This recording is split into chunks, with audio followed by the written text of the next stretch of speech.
من دروس التربية الدينية الصف الثالث الابتدائي، عام الحزن. لماذا سمي هذا العام بعام الحزن؟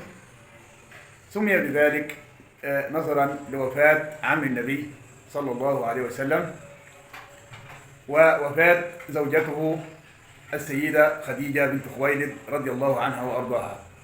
وزي ما احنا عارفين ان عم النبي هو اللي قام بتربيته والدفاع عنه بعد وفاة أمه السيدة آمنة بنت وهب. عامله أحسن معاملة وحافظ عليه ودافع عنه رغم إنه ما أسلمش. أما الحزن الأكبر كمان كان على أم المؤمنين السيدة خديجة التي واسته بنفسها ومالها ووقفت بجانبه. ونذكر لما نزل النبي صلى الله عليه وسلم من الغار وهو يرتعد فرائسه ويقول زملوني دسروني، فوجد زوجة حانية قالت والله لا يخزيك الله أبدا، وأخذته إلى ابن عمها ورقة بن نوفل ليطمئنه ويفسر له ما حدث.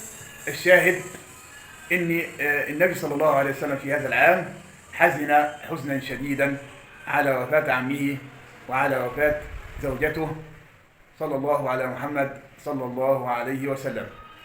فكر النبي كان هداية العالم، علشان كده أنا وإنت الآن مسلمين.